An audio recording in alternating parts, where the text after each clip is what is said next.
Welcome to the Random Ramblings podcast, a space for honest reflection, curious conversation, and the kinds of topics that don't always come up in day-to-day life, but probably should. Hosted by Ronan, each episode takes a thoughtful look at the things we all wrestle with, whether it's navigating personal growth, dealing with change, or just making sense of the world around us. Through personal stories, grounded insights, and open-ended questions, the podcast invites listeners to slow down and think a little deeper without pretending to have all the answers. New episodes drop every Tuesday. Thanks for joining us and enjoy the episode. Hey, and welcome back to the Random Ramblings podcast. I'm Ronan, and you know what? I'm glad you're all here today. I think this is about my 5th or 6th episode now, and I'm really starting to enjoy this, so I'm going to try and keep it regular on the weeks when I'm posting, and yeah, but let's get into today's episode.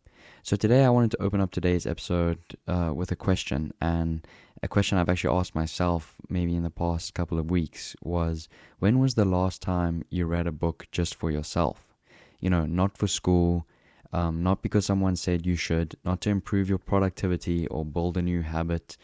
We all watch those videos say, you got to read this Dale Carnegie book, you got to do this book, to make you a millionaire. But, just read because you were curious or needed to slow down or wanted to see the world through someone else's eyes for a little while. For a lot of us, reading used to be something we did naturally, and then life happened. Phones happened, stress, work, exhaustion, you name it. And we stopped making time for books, even though part of us kind of misses it. In today's episode is about why reading still matters, why it's good for your brain, your emotions, your sleep, your focus, and honestly, your sense of self. It's also about how to reconnect with reading without guilt, whether you love fiction, non-fiction, memoirs, science, fantasy, even those self-help books. I love myself a good self-help book, but I'm also a big Harry Potter fan, so I'm a reader across the board.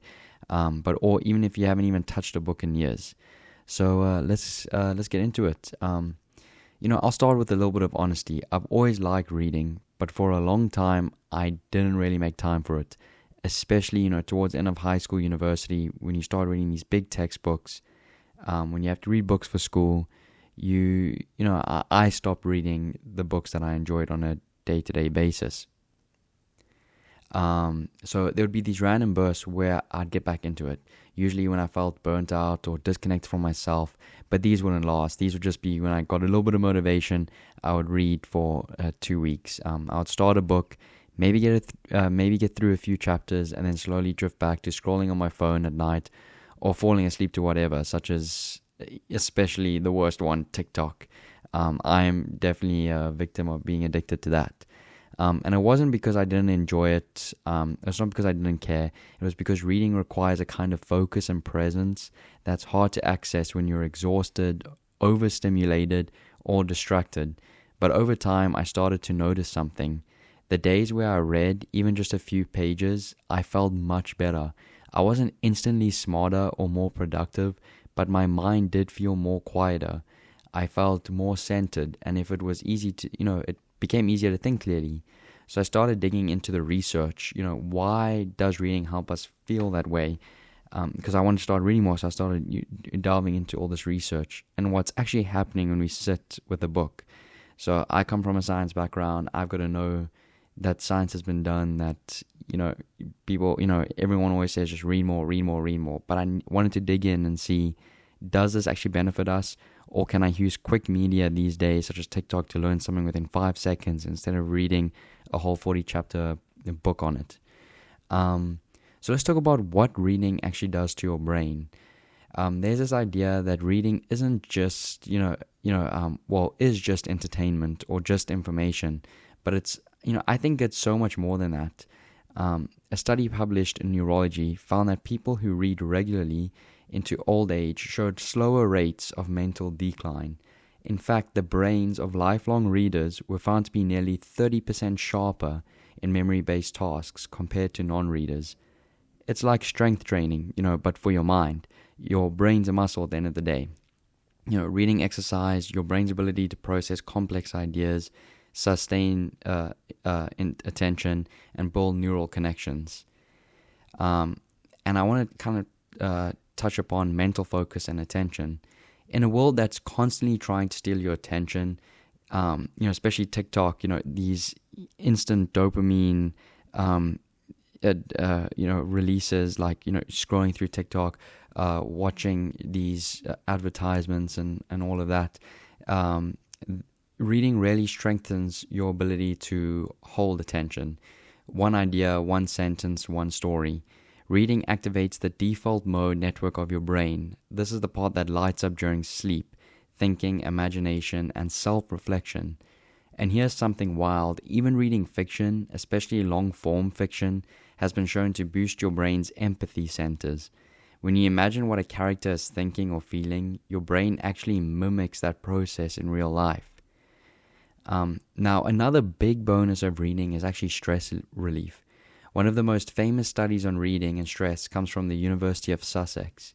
They found that reading can reduce stress by about 68%, more than listening to music, going for a walk, or having a cup of tea. Just 6 minutes, they found, of reading can significantly lower your heart rate and muscle tension. And if you've ever read before bed and felt your brain begin to slow down, that is why. And I've started reading before bed to wind down, and I can tell you I fall asleep with my Kindle in my hand within 5-10 minutes. Netflix, 2 episodes couldn't even get me there. And I think we underestimate how much chaos we carry around in our minds all day. And reading, especially something that absorbs you completely, gives you this weird permission to just be still for a moment. Now, I kind of want to also talk about something that I thought when I started reading again, is especially when I started going into the workforce and getting in the science field and the medical field, was, do I read fiction, or like, do I have to stop reading fiction, or should I read more non-fiction to increase what I'm learning? Because I felt like when I'm reading fiction, I'm kind of, my old thought was that I was kind of wasting my time. And I really think I was really wrong, and I feel like you don't really have to pick a side. One thing I've noticed is that people often, do split reading into these two camps, fiction or non-fiction, as if one is better or more productive, as I used to think. But the truth is, both serve different purposes, and I think they're equally valuable. I feel that fiction really does stretch your imagination. It helps you sit inside someone else's life. It builds empathy, perspective, and narrative thinking. There's a reason why studies show fiction readers are often more emotionally attuned and socially aware. It's because stories help us simulate emotional experiences in a way that facts alone can't. I do find, though, that non-fiction, on the other hand, I've been reading a book at the moment, The Improbable Maladies, just because I'm involved in cancer research at the moment, and I've been kind of drawn to these non-fiction books, but I really do feel like, on the other hand, these non-fiction books give you tools, frameworks, models for thinking.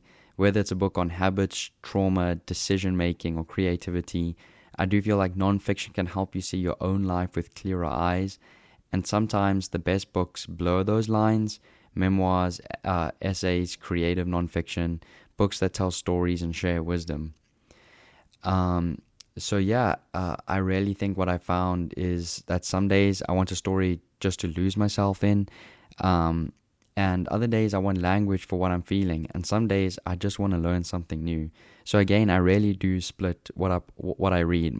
One of the best tools, actually, and I'll put this into this segment, even though I'm not really talking about how to read more right now, but getting a Kindle, that really changed how much I read, because I've gotten access to hundreds of books in one sitting, and I can sample millions and millions of books, and I read across the board, fiction, non-fiction, and just read whatever you want on that day. I feel like my brain and my attention span and my empathy has all increased, no matter what I read in one day. And I do think reading isn't a one-size-fits-all, and it's not a competition, but it's a relationship. So why is it hard to read in 2025? And I did a little bit of research, and I feel like this is some stuff that helped me kind of gently come back to it. And it is this year it's been, I think, harder than ever to start reading, because let's be honest, it's not that we're lazy, I think that we're overwhelmed. And I think there are a few reasons why this happens. We associate reading with productivity and not pleasure, especially due to university, us using, textbooks. And I feel like that was definitely me. I was associating reading with learning all the time.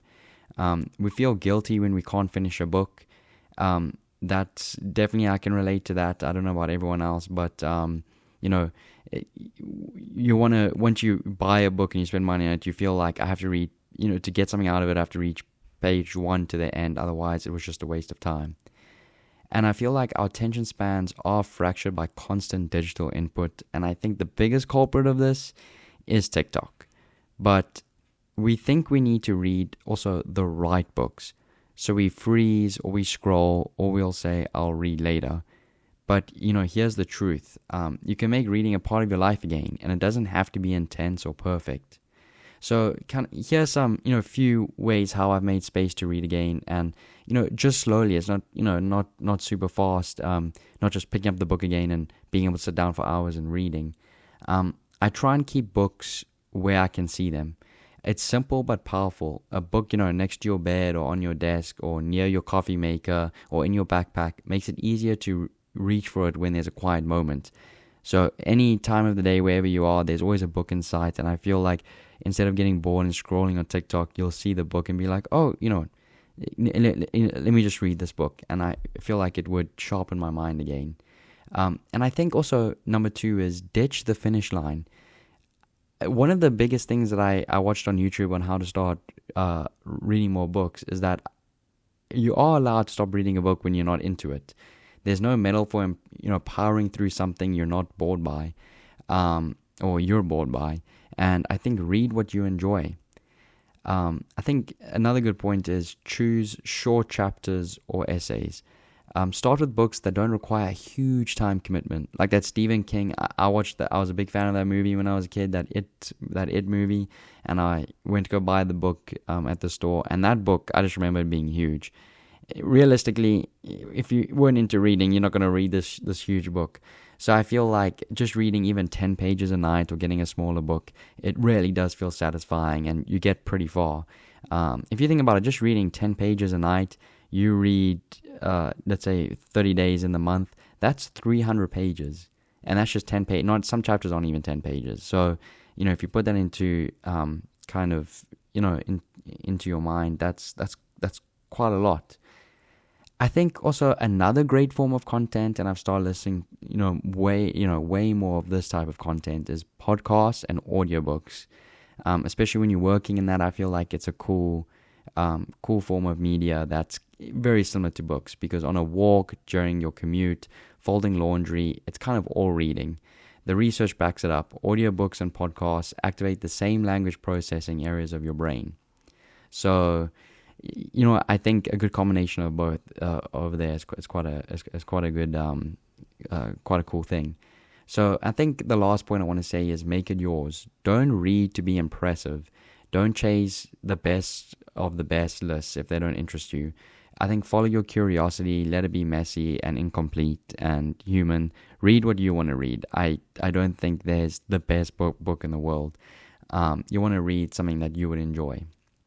So the best reading habit isn't the one that I do think hits your Goodreads goal. It's the one that makes you feel something even for a few minutes a day. The next segment I kind of want to segue to is a slower way to be human. At its core, this episode isn't just about book, it's about our attention. We live in a world that constantly demands our eyes, our time, and our energy. And reading is one of the few things left that invites us to slow down on purpose. It teaches us to think deeply instead of react instantly, to wonder, to listen, to remember that we're more than algorithms and notifications. Whether you're reading about trauma, outer space, ancient history, or even how to sleep better or the inner world of a character you'll never meet, reading puts you back in touch with your inner voice. And in a world this loud, I think that's a very rare thing. So if you haven't read in a while, I feel like this is your invitation not to read more, not to read better, just to read again. Start small, start slow, Start with whatever catches your eye. You don't need a routine, a reading tracker, or a goal. You just need a book and a little space, to meet it. So thanks so much for spending some time with me today. I hope this episode helped you all reconnect with something you already have inside of you, the desire to learn, to reflect, to escape, and to return changed. If you've read something recently that stuck with you, please send me a message on Instagram or tag me. I'd genuinely love to hear what you're into and what you're reading. I'm always looking for good reading suggestions. And if you're starting fresh, that's perfect too.